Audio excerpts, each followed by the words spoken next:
Les gens cherchent la dépigmentation, enfin l'estime de soi et la confiance en ayant recours à la dépigmentation, pensant que cela peut les aider à être plus acceptés par la société parce que c'est synonyme d'aisance, être clair, et on est plus apprécié par la société.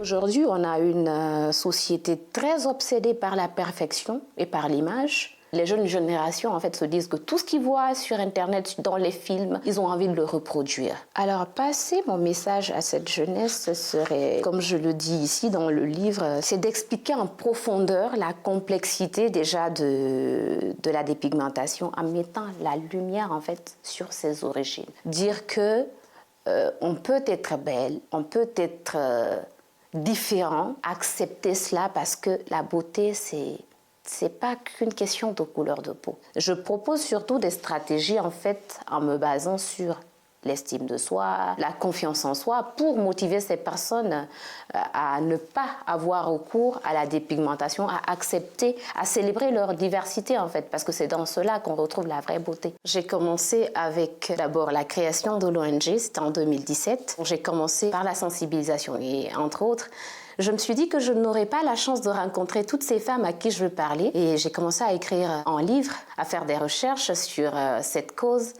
Et en 2022, je me suis décidée, j'ai dit que je vais faire une sensibilisation, informer sur les produits cosmétiques en général et celles qui contiennent des produits toxiques qui ne sont pas bons pour la peau, le derme et la santé. Je parle d'historique, je parle des origines de la dépigmentation, de sensibilisation de ces nombreuses personnes parce que je ne suis pas la première personne à sensibiliser, donc avec aussi des témoignages de ces personnes qui ont eu recours à la dépigmentation et aujourd'hui qui ont arrêté et qui ont embrassé leur beauté naturelle. Il faut juste prendre l'exemple sur une personne qui a de l'acné ou qui a des petits problèmes de peau, qui va aller demander conseil à une esthéticienne ou à un vendeur de produits cosmétiques. J'ai des boutons ou j'ai des taches noires, je veux les enlever. Tu viens de demander quelque chose comme ça, le vendeur te propose ce qu'il veut.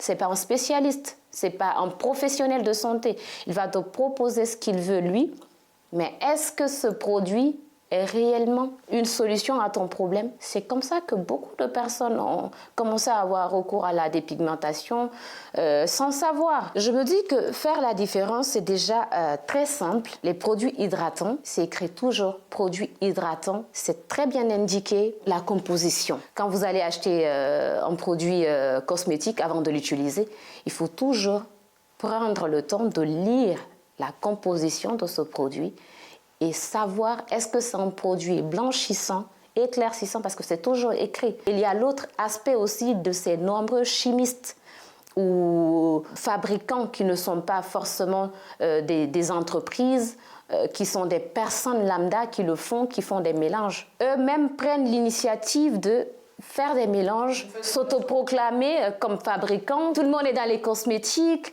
et qui mélangent tout. Tu le dis dans le livre? Oui, je parle des fabricants qui sont inexpérimentés. On vous dit que la peau noire n'est pas difficile à entretenir. C'est faux. La peau noire, elle est très complexe. Elle est plus compliquée à entretenir d'ailleurs que la peau blanche. Il n'y a pas mieux que le naturel. Si vous vous éclaircissez la peau, c'est toujours avec des conséquences dans l'avenir et que si vous restez naturel, vous évitez plus de problèmes de peau et vous gardez votre santé et il n'y a pas mieux que la santé. Être belle, c'est plusieurs choses en même temps. C'est pas que le physique, c'est pas que la peau. Et notre peau n'a pas besoin d'être décapée, n'a pas besoin d'être irritée, n'a pas besoin de tous ces produits toxiques pour l'embellir.